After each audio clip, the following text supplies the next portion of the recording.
कहता गुरुजी हमारे पिछले गुरुजी ने हमें कहा कि सार शब्द ले लो और 1 लाख का पाठ संकल्प कर लो। गुरुजी मेरे पास 1 लाख रुपए था नहीं। मैंने कहा तो फिर क्या हुआ फिर वहां पे? कहता उन्होंने कहा कि आप किस्तें बांध लो। तो उसने कहा भाई मेरे पास तो 1 लाख है ही नहीं। कहते आप कर्जा ले लो। कहते कर्जा ले लो, 3-3 4-4 हजार रुपए की किस्त बांध लो, उतार देना। तब वो भगत हमारे सत्संग सुन रहा था बीच बीच में, तो उसने पूछा कोऑर्डिनेटर से कि अगर मेरी मौत हो जाए कर्जा लेने के बाद तो मैं देने आऊंगा कि नहीं आऊंगा? रामपाल जी महाराज का चेला था और रामपाल जी महाराज ने अच्छे से समझा रखा था कि अगर तुम कर्जा लेके मर गए तो तुम्हें आना पड़ेगा कर्जा देने। अब फंस गया कोऑर्डिनेटर बीच में। कोऑर्डिनेटर को कहता कि मैं कर्जा तो ले लूं तेरे कहने पे, और मेरी कल को मौत हो जाए कर्जा लेके मैं तुझे दे दूं तो मुझे तो वापस आना पड़ेगा, मेरी मुक्ति कहां हुई? ये सार शब्द मेरे किस काम आएगा? ये सार शब्द लेके मुझे फायदा क्या होगा जब कर्जा मैंने देना है यहां पे? और सबसे बड़ी बात तुम कहते हो कि एक सांस एक सतनाम में 3 लोक का मोल। अरे तू मुझसे पैसे क्यों मांग रहा? ले मुझसे एक सतनाम ही ले ले यार, ले ले, ओम सोहंग ले ले, 3 लोक का मोल बेच के जो बचे वो दे दियो मुझे।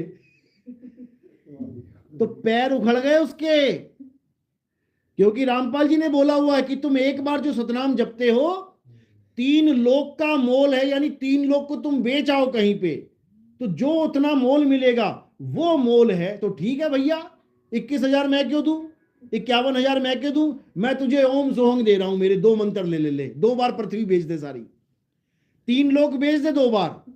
लेकिन वो नहीं चाहिए उसे, उसे गांधी वाला नोट चाहिए। दिक्कत ये है उसका ओम सोहंग यहां नहीं चलता 3 लोक में, 3 लोक में गांधी वाला नोट चलता है। तो कहता तू पक्का नितिन दास के सत्संग सुन रहा है? कह रहा उन्हीं के सुन रहा हूं महाराज जी, तभी तुम्हारे पास जवाब नहीं आ रहा, नहीं तो सबकी बोलती तुम लोग ने बंद कर रखी है। उसके ज्ञान के आगे तुम्हारी बोलती बंद क्यों हो जाती है? ये वो बोल के आया हमारे पास, रिकॉर्डिंग पड़ी है मेरे पास सारी।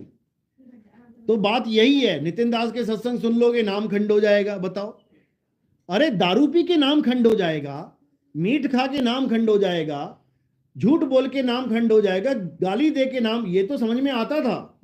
सत्संग सुन के नाम खंड हो जाएगा? वाह भाई वाह, सत्संग सुन के भी नाम खंड होता है कभी?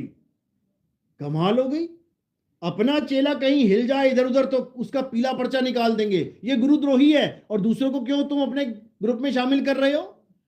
दूसरे गुरु का चेला आता है तो उसका वेलकम करते हैं, आ जाओ आ जाओ। तब क्यों नहीं कहते कि ये गुरुद्रोही है, ये अपने गुरु को छोड़ के आ रहा है? तब तो नहीं तुम बोलोगे गुरुद्रोही है। क्यों? पता है कि ये आमदनी का सौदा है। आजा बेटा आजा, तुझे निचोड़ते हैं अच्छे से। बड़े बड़े आश्रम लड्डू पेड़े कैसे खिलाएंगे लोगों को? इन्हीं लोगों से खिलाएंगे।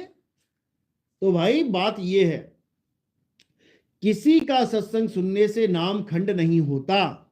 अगर किसी का सत्संग सुनने से नाम खंड हो जाता तो रामपाल जी महाराज ज्ञान चर्चा के नाम पे लोगों का सत्संग ना डालते उसमें। वो भी तो सुन ही रहे हो तुम, आध्यात्मिक ज्ञान चर्चा, गुरुजी के पास पहुंच गए, फोन पे इंटरव्यू ले लिया किसी से, उनसे बातें करी, सत्संग की बातें करी, फिर वो तुम दिखा रहे हो वो भी तो सत्संग ही है।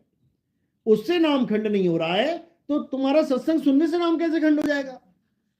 क्योंकि इनको पता है नितिन दास का सत्संग सुन लिया, नाम छोड़ो हमारा पंथ ही खंड हो जाएगा।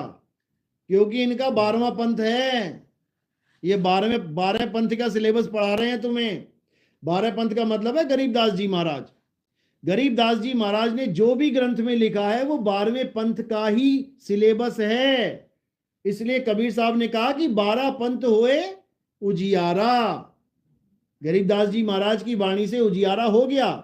जो बचा कुचा उजियारा था वो रामपाल जी महाराज ने कर डाला बहुत सारा, पूरे संसार में गरीबदास जी की वाणी फैला दी। अच्छी बात है, लेकिन साहिब कह रहे हैं कि 12 पंथ से बात नहीं बनेगी, 12 पंथ के सिलेबस से बात नहीं बनेगी। 12 पंथ प्रकट हुए उजियारा, 13वें पंथ मिटे सकल अंधियारा। यानी 13वां पंथ जो है वो 12 से बिल्कुल अलग होगा। 12 क्लास का सिलेबस अलग है। ओम कलियम हरियम शरियम ओम सोहंग ये सब 12 क्लास का सिलेबस है। ये सब गरीबदास जी महाराज की वाणी का सिलेबस है। ये 12वें पंथ की वाणी है। आगे जो 13वां पंथ है वो क्या है? वो नी अक्षर का सिलेबस है, वो नी शब्द का सिलेबस है, वो नी तत्व का सिलेबस है, वो आत्मज्ञान का सिलेबस है। जब वो ज्ञान तुम्हारे समझ में आ जाएगा तुम ऑटोमेटिकली 12 पंथ से आगे निकल जाओगे, तुम 13वें पंथ में एंट्री कर जाओगे और तुम अक्षरों से परे नी अक्षर तक पहुंच पाओगे, तब बात बनेगी, नहीं तो नहीं बनेगी। तो इसलिए मेरे सभी बड़े अपनी अपनी ठौर शब्द विवेकी पारखी सो माथे का मोर। बता दिया कि गुरु मेरे सभी बड़े, किसी गुरु को गलत बोलने की जरूरत नहीं है। जितना ज्ञान उसने दिया ठीक है, दे दिया, लेकिन शब्द विवेकी पारखी, जो शब्द का विवेक के द्वारा परख करना सिखा दे, कहते हैं सो माथे का मोर। बात उसकी चल रही है।